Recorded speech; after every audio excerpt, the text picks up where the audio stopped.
Fala galera, aqui é Viver Dividendos. Vamos trocar uma ideia aqui hoje sobre Business Development Company, ou a famosa BDC. Nós já temos alguns materiais aqui no blog falando sobre BDC, que é uma categoria nova de ativo que nós estamos introduzindo aqui no blog. São ativos mais voltados para, vamos dizer assim, é como se fosse um banco, entre aspas, né?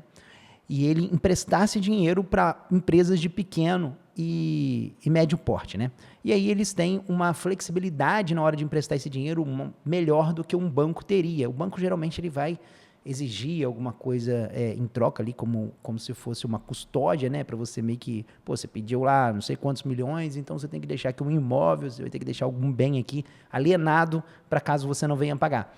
Esse tipo de empresa, ele tem essas questões de alienação, mas eles têm uma flexibilidade um pouco maior nesse quesito, entendeu? Então, obviamente que isso daí traz um risco muito maior do que investir em um banco, né? A gente tem material aqui também falando sobre análise bancária, né? Para quem está interessado em entender um pouco mais sobre esse ativo, né? Ativo bancário é um ativo bem lucrativo, né? Ele dá bons retornos, né? Mas, obviamente, você tem que saber analisar esses ativos, né? E é um pouco diferente, um pouco não, é bastante diferente analisar um ativo financeiro comparado com uma ação normal, né? Um REIT. Então, assim, a gente está trazendo alguns materiais explicando um pouquinho melhor sobre BDC, né?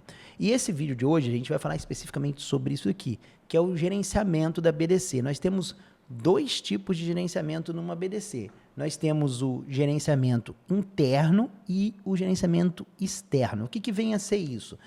Quando a gente fala que uma BDC ela é gerenciada internamente, nós estamos querendo dizer que a equipe, os profissionais que trabalham nessa BDC, eles não pertencem a uma outra empresa, eles estão ali contratados pela própria BDC, né? Então, às vezes, quando a BDC foi criada ali no começo, né, ela já foi criada com esse grupo de profissionais, obviamente que tem um setor de RH que vai contratando outros profissionais ao longo do tempo, mas tem ali uma pessoa que faz o papel do CEO, que vai administrar essa BDC aí, e essa BDC, ela tem essa característica de meio que não depender de uma outra empresa, geralmente gestora de capital, né, externa, né? E aí, quando a gente fala de uma BDC que é gerenciada externamente, a gente está querendo falar o contrário disso, que geralmente é uma BDC que ela pertence a um grande grupo, né? Então, você vai ter, por exemplo, o Goldman Sachs, você vai ter a Golub, você vai ter o pessoal da Gladstone. Enfim, tem várias outras empresas de capital, né, de investimento em capital, que eles têm lançado BDCs, né? E isso daí é bem comum, né? Vamos dizer assim, dentro do universo das BDCs, vamos dizer que, sei lá, acho que deve ser... É meio difícil de...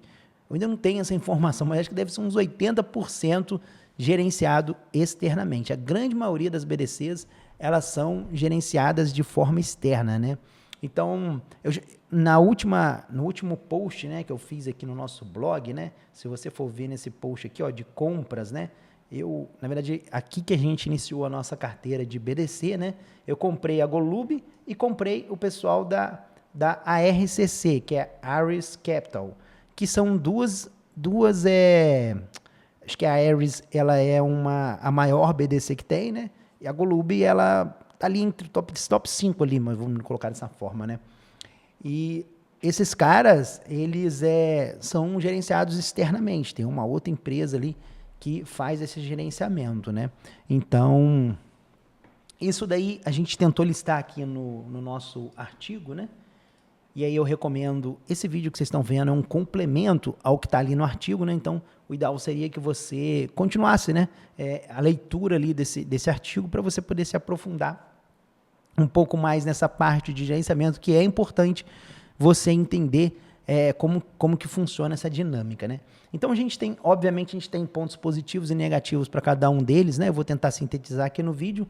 A gente poderia colocar aí como principal diferencial, né, entre uma BDC que é gerenciado interna e uma BDC que é gerenciado externamente, a gente poderia dizer aí que é a questão do custo, né? Então, quando você tem uma BDC que ela é gerenciada externamente, ela tem um custo muito alto, ela tem umas taxas ali que são cobradas, eu fiz até uma tabelinha aqui. Geralmente é bem comum a gente tentar dar uma levantada, né, nessas taxas que são pagas, né, para você ter uma noção, né. Às vezes, algumas vezes você vai se deparar com situações igual essa daqui, ó, por exemplo, na Golub, que nós colocamos na nossa carteira, né, ela tinha reduzido a sua taxa de administração. Era 1,375, reduziu para 1%. Teve uma redução. As outras taxas mantiveram a mesma. Mas, basicamente, né, num cenário de análise de taxa, você vai ter isso aqui, ó. A taxa básica, né, que essa taxa ela vai girar aí entre 1 a 2%, né? Tem raros casos aí que você vai ver 2,5%, 3%. Eu já acho que uma BDC com 2,5 já é um pouco mais puxado, né? Você vai encontrar, tem que ter um resultado muito bom para ganhar os 2,5 ali, né? Mas, de modo geral, você às vezes tem algumas ali que estão até meio que baixando, né? Você vê algumas BDCs que estavam de 2, querendo baixar para 1, e por aí vai, né? Então, eu peguei um exemplo aqui da BDC do Goldman Sachs, só para a gente ter uma ideia, né? Que é a GSBD, que eu coloquei na minha carteira esse mês, eu comprei ela, não sei se esse vídeo vai sair antes ou depois do post de compras, né? Mas é uma ação que é uma BDC que a gente colocou aí na nossa carteira e ela tem uma taxa administrativa de 1,5, entendeu? A gente tem aí também essa informação que se essas taxas, elas consideram o valor em dinheiro parado lá na BDC. No caso da Goldman, eles não consideram, a taxa não incide em cima do dinheiro, porque você imagina que você tem uma BDC lá, aquele dinheiro está parado, significa que é um prejuízo para o acionista. Dinheiro parado é dinheiro perdendo no valor, né? Inclusive, tem alguns leitores, né, que às vezes eles pegam e falam assim, não, Viver, eu acho que eu vou deixar meu dinheiro um pouco parado aqui, eu só quero converter ele para dólar. Cara, dinheiro parado é dinheiro perdido. Então, você tem que comprar ação para estar gerando renda, para estar gerando dividendo, para estar gerando valuation daquela ação. Enfim, não pode ficar com a grana parada porque tu está perdendo dinheiro. A inflação vai corroendo o seu dinheiro, né? Então, você precisa de estar com ele investido. Tem um outro indicador que eles costumam cobrar a taxa, que é um indicador sobre o Net Operation Income. O que seria isso? É uma taxa de incentivo que se você conseguir subir, essa Net Operation Income, ela é a receita menos as despesas operacionais. Aí a gente tem como se fosse uma receita operacional líquida, né? Então, se o BDC conseguiu fazer com que isso suba, eles vão ganhar um prêmio de 20% nesse valor que eles conseguiram, entendeu? Aqui a gente tem uma taxa de superação, né?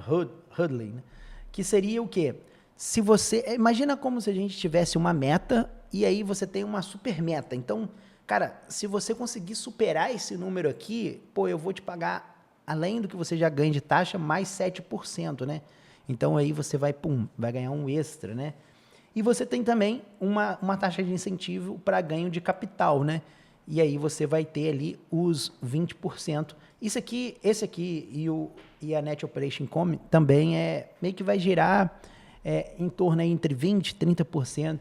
Se você vê alguma coisa muito fora disso daí, é porque está um pouco mais abusivo, né?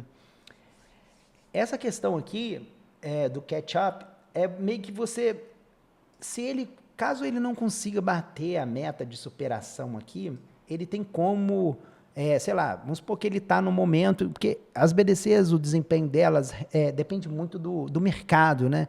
Da economia como um todo, das taxas de juros, e às vezes pode pegar algum período ali, né, de momento ruim. Então, esse indicador aqui sinaliza se a gestora ali que está tomando conta da BDC, se ela tem direito a recorrer a essa taxa de superação em um momento futuro, caso ela consiga bater essa superação lá na frente, né? Lá, o mercado mudou um pouco de cenário, eles conseguiram bater essa meta de superação e eles podem recorrer a isso. Aí, no caso da nossa Goldman Sachs, geralmente tem, né? E geralmente costuma ter, né? Isso aqui é o total de retorno para ser considerado como uma taxa de superação para eles. Eles usam um período de 3 anos, né? E essa parte aqui se vai ter taxas em cima da parte que não é cash, né? Tipo assim, é porque, imagina o seguinte, você tem uma BDC. E aí você tem um dinheiro ali que você investiu numa empresa. Porque a BDC, ela não só ela não só empresta dinheiro, como ela pode comprar partes de outras empresas. Então, eu vou comprar uma empresa, vou entrar numa rodada de investimento, vou comprar aquela empresa ali, e se essa empresa depois for vendida, né, e eles vão fazendo esses valuations, né, ao longo do tempo, se essa empresa for aumentando de valor, tem uma valorização daquele capital que você colocou. Então, meio que, no caso, a grande maioria da galera, né, essa opção vem como IES também, né, que tipo assim, significa que eles ganham taxa em cima daquilo que é em cima daquilo que não é caixa, que não se tornou dinheiro ainda no caixa, né? É um valuation ainda. Então, deu uma valorizada naquele investimento, eles vão ganhar uma taxa em cima daquela valorização. E aqui alguma outra nota que eu venha colocar, que o mercado geralmente tenha, né? Aí você está falando aí repetindo os 3 anos, né? Então, assim, geralmente eu vou tentar trazer essas tabelinhas quando eu falar de taxas de BDC, né? Quando a gente estiver fazendo talvez uma apresentação da BDC, a gente traz uma tabelinha dessa daí para explicar para a galera, beleza? Mas tá aqui no post explicando cada um. Isso aqui que eu falei com vocês, tá em texto aqui também, caso vocês queiram consultar depois também, tá? Não tem muito problema com relação a isso. Então, a primeira vantagem de uma BDC que é gerenciada internamente para uma BDC que é gerenciada externa é essa questão da taxa. Você vê um monte de taxa que tem, né? É bem pesado, né? E aí você acaba... Isso era dinheiro que era para ser distribuído, né? Pro acionista, que acaba ficando na mão do gestor ali, né? Obviamente que o cara vai cobrar alguma coisa, né? Se ele está fazendo essa gestão ali. Então, ou você tem a gestão interna, né, da BDC, ou você vai trabalhar com essa gestão externa aí. E aí, meio que não tem muito como você fugir. Por quê? O cara que também trabalha com a administração interna, com a gestão interna, esse camarada, ele também tem custos, porque você vai ter que contratar um funcionário, você vai ter que ter um escritório, você vai ter que ter o custo lá para contratar um RH, você tem toda aquela despesa ali, né, também operacional, em cima da BDC, que é gerenciado internamente, que o cara externo, você está transferindo isso aí para um terceiro, né? Obviamente que se você está terceirizando, você vai pagar um pouco mais do que se você estivesse internalizando, mas isso é relativo, por quê? Se você faz uma administração interna mal feita, e pode ser difícil de fazer essa administração, achar pessoal, achar equipe, montar escritório, isso aí é tudo um trabalho que é um pouco complicado. Então, assim, se você fizer mal feito, isso pode sair mais caro para o acionista do que pagar um terceiro para administrar isso tudo para você, entendeu? Então, é meio que relativo, você tem que... Depende de cada caso, né? E a gente tem alguns pontos positivos também na administração interna, que geralmente quando você tem uma equipe que está ali trabalhando internamente, ali, focado ali naquela BDC, porque esses caras que trabalham aqui nesses fundos, eles provavelmente não cuidam só dessa BDC, eles devem cuidar de outros investimentos, de outras coisas, não dá para garantir que eles ficam 100% exclusivos nisso, né? Mas o cara, às vezes, a preocupação dele, vamos dizer assim, se ele está contratado pela firma de gestão, a preocupação dele é, obviamente, fazer o resultado, mas ele está trabalhando não é para BDC, ele está trabalhando para Goldman Sachs, entendeu? Então, quando você tem uma equipe que ela é contratada da BDC, da própria BDC internamente, você tem não vou dizer uma garantia, mas é uma propensão a que esses profissionais trabalhem em prol do crescimento da BDC, entendeu? Então, geralmente, o que acontece? Quando você pega essas BDCs gerenciadas internamente, pelo fato de você pagar menos taxa, a equipe ser mais focada ali na BDC para entregar o resultado, você vai acabar pagando um prêmio por isso. Então, às vezes parece para a gente, né, que, pô, eu só vou colocar BDC gerenciado internamente na minha carteira. Quando eu estava lá no começo estudando sobre isso, eu cheguei a pensar, eu falei assim, pô, então não vou comprar BDC externa mais. Vou comprar só interna. Só que aí, cara, você meio que começa a pensar, você fala assim, mas quando você vai olhar o preço de uma BDC interna, você vê que na bolsa de valores, você paga muito caro por ela, cara. Eu vou pegar o exemplo aqui, ó, que eu estou usando aqui para vocês, ó. Esse exemplo aqui da Main, que é a Main Street Capital, acho que é esse mesmo o nome dela, isso mesmo. Main Street Capital Corp. É uma BDC que eu coloquei hoje na minha carteira, hoje não, né? Esse mês na minha carteira de BDCs, né? Ela é um BDC gerenciado internamente, é uma BDC muito boa, para mim é a melhor BDC interna que tem, entendeu? E aí o que vai acontecer? Quando você pega ela, você vai ver que ela tem um preço de NAV, que é o Tangible Book, né? Ela tem um preço do patrimônio líquido dela, porque, tipo assim, você tem o preço da ação dividido pelo patrimônio líquido. É assim que eu vou explicar sobre essa parte na hora que a gente fizer eu vou fazer um post sobre indicadores que eu uso para analisar BDC. Aí a gente vai falar sobre a parte do valuation, né? Que na BDC a gente usa isso. Se você for pegar o Main, por exemplo, o Main Street, ele tem um valuation de 1,69. Isso significa o quê? Que ele está 69% acima do valor de patrimônio dele. Tipo assim, ele está 69% mais caro do que deveria, entendeu? E aí você deve estar se perguntando, poxa, Viver, mas às vezes é porque a taxa de juros está alta, às vezes é algum momento, às vezes é... Mas se você for olhar aqui historicamente, cara, olha, ele sempre manteve uma linha bem alta aqui, ó. Ele sempre manteve aí, ó, 1,8. Chegou aqui, bateu 1,89 aqui, ó, nesses momentos aqui, ó, pós-pandemia. E cara, 1,6 você pagar 60%, eu já acho bem caro. É tipo assim, o problema da Main é isso daí. A Main Street é uma boa BDC, só que ela é muito cara, porque ela é gerenciada internamente. Então, assim, você pode até, às vezes, pagar menos taxas, né?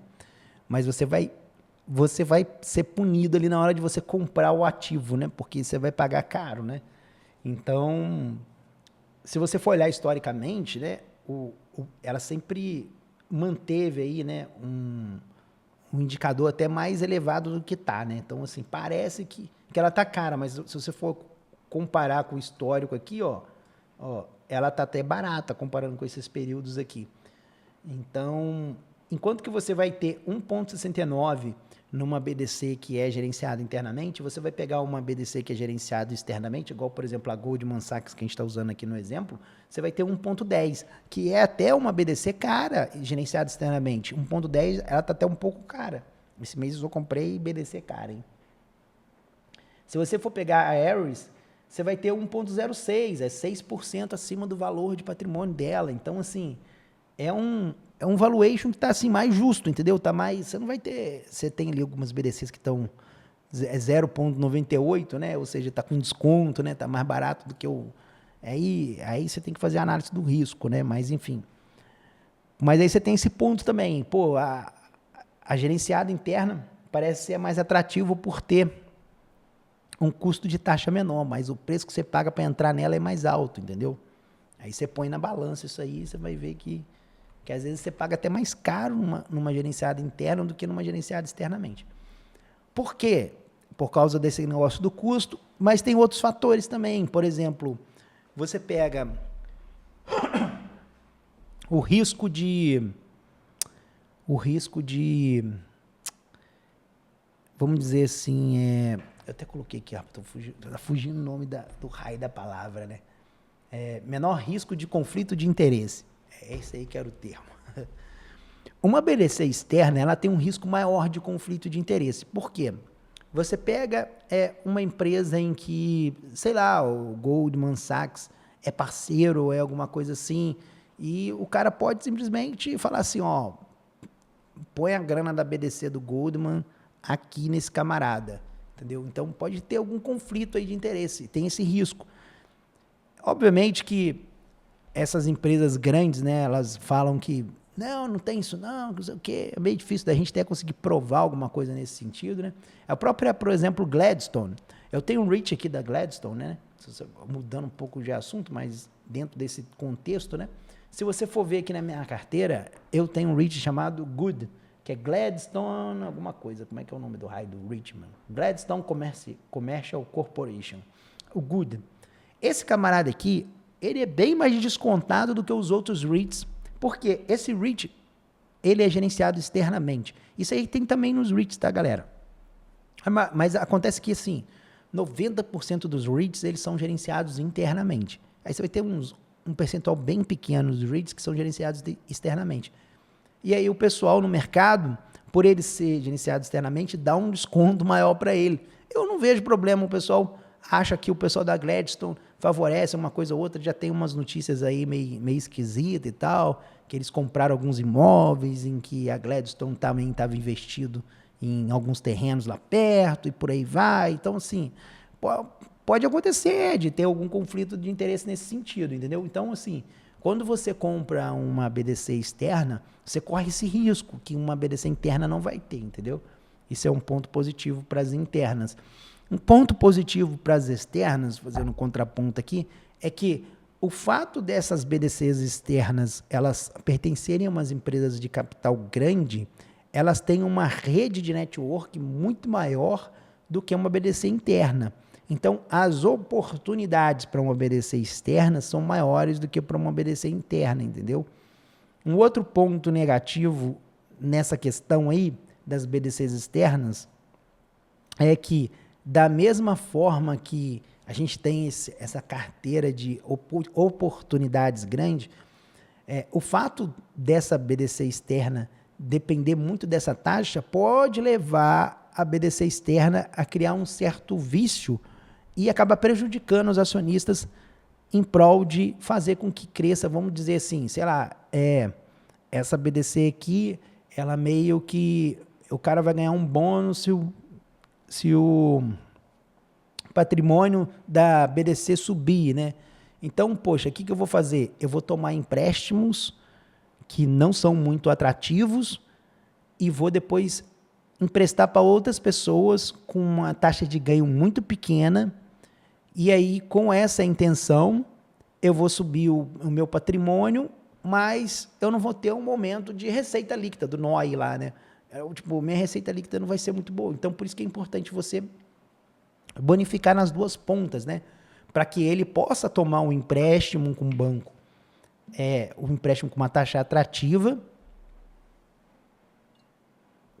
e depois ele possa usar esse dinheiro que ele captou ali no mercado financeiro para emprestar para outra empresa com uma taxa assim mais robusta para poder ter um lucro maior. Então, por isso que é importante quando a gente vai analisar, parece assim, mas eu vou pagar 20% aqui, mais 20%. Às vezes é melhor do que você pagar em um só e você criar um vício na ponta da gestora, entendeu? Então, e aí você vai meio que estar crescendo com um monte de empréstimo ruim, que tipo, não vai te dar lucro. A gente ganha o caixa, né? A gente ganha o que realmente gerou ali de líquido ali, né? Então, a gente precisa de ter esse ponto aí, entendeu? E aí, meio que numa BDC internamente, ele não vai fazer isso, entendeu? E aí, até para você ver que a taxa de crescimento de uma BDC externa, ela geralmente tende a ser maior do que uma interna. Por conta daquele network, por conta desses estímulos que vai fazendo com que os caras acabem... Muitas vezes a BDC interna também tem estímulos ali, né? Porque você tem metas ali e tal. Os caras vão trabalhar com uma taxa ali de qualquer jeito, não vai ter como muito fugir, né?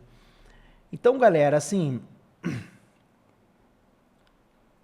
eu acho que deu pra gente meio que passar aí um pente fino e explicar um pouco melhor essa questão das